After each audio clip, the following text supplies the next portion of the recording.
Okay, so I'm going to do another tour tonight.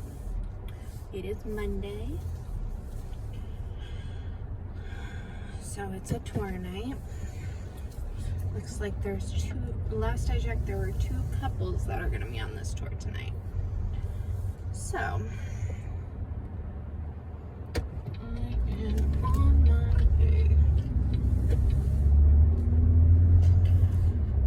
So I thought I'd tell another story from my tour.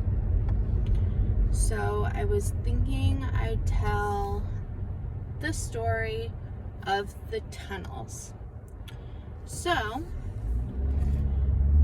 I usually talk about this at Wicked Good Books, which is an independent bookstore, and I talk about the fact that there's a series of underground tunnels underneath Salem, and that those tunnels extend through much of Salem, going all the way to the waterfront, and that these tunnels were first used for the rich to stay rich by evading taxes and smuggling goods through the tunnels from the waterfront.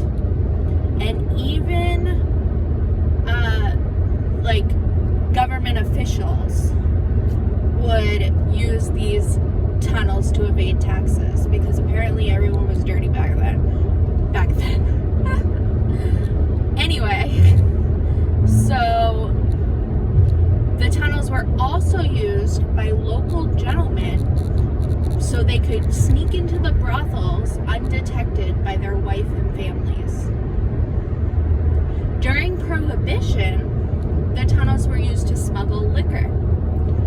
One of these illegal bars was called Bunghole Liquors, which just rolls right off the tongue. It is still a liquor store today, but back then it was a funeral home by day, so they were literally embalming bodies by day, and by night they were drinking the night away surrounded by the bodies, which is a little creepy.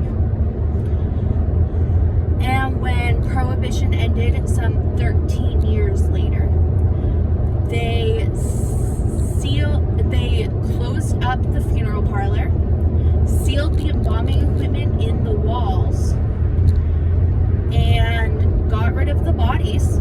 Hopefully they either buried or sent them to another funeral parlor, and made it a bar full time, which later became the liquor store, which is still open today.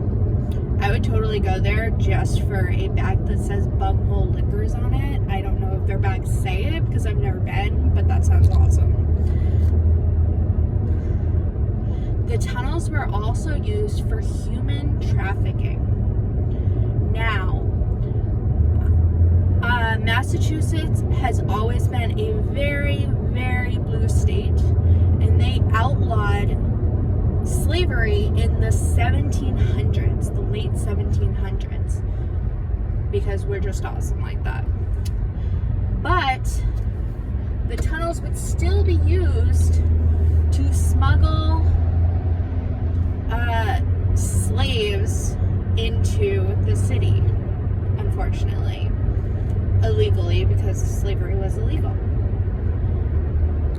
The tunnels were also used by ship captains who would pay brothel women to slip something in to the drinks of able-bodied men, so they would have their fun with the women and then fall asleep, and then they would wake up and they're on the ship and they're part of the crew now.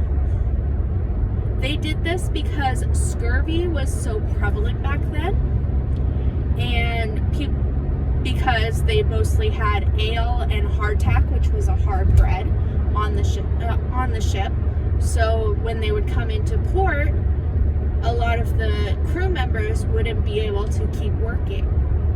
So the captains would be desperate for new crew members. So this is how they got them. They would trick able-bodied men by slipping something into their drink, so then they'd wake up on the boat. Isn't that great? And Essex Street was considered a very dangerous place all the way up until the late 1950s. Fathers would tell their daughters not to wander down Essex Street because they might be confused for ladies of the night.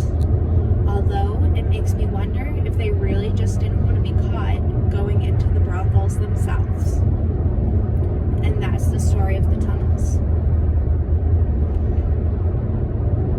I'm also going to talk about the restaurant called Rockefeller's, which is at the site that was originally the First Church of Salem. Not the first church in Salem, the First Church of Salem was what they called themselves. And they would use the second floor of the building that is now Rockefeller's restaurant. And the first floor they would rent out to businesses very intelligently in order for them to make money to pay rent. One of these businesses was called Daniel Lowe & Co. And this was a jewelry company. And they are the people to thank for the tourism business in Salem, Massachusetts, which is the reason why we're even talking about this. And the reason why I do tours every week. Because they invented what was called the Witch Spoon of Salem. And the Witch Spoon of Salem was a sterling silver spoon with a witch on the top riding a broomstick. And it was sold with the world's first mail order catalog. So they were able to sell it across the country, and this made people curious about the Salem witch trials, and is the reason why people started flocking to Salem, Massachusetts. And Daniel Lowe was very dedicated to his work. So dedicated that unfortunately he passed away at his desk one night of a heart attack. There are believed to be 2 ghosts in Rockefeller's building. And one of them is a man dressed all in black. He is believed to be a minister, and he mostly just tells people to get out.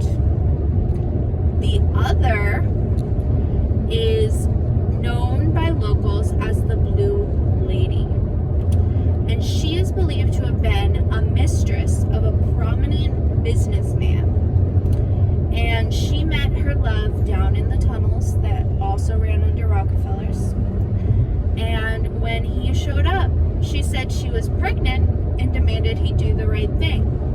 But instead, he strangled her and left her body down in the tunnels, which is totally normal reaction to finding out someone's pregnant.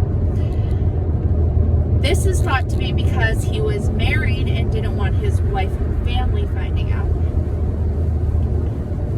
It's pouring out right now, and I didn't bring an umbrella. Great. Anyway,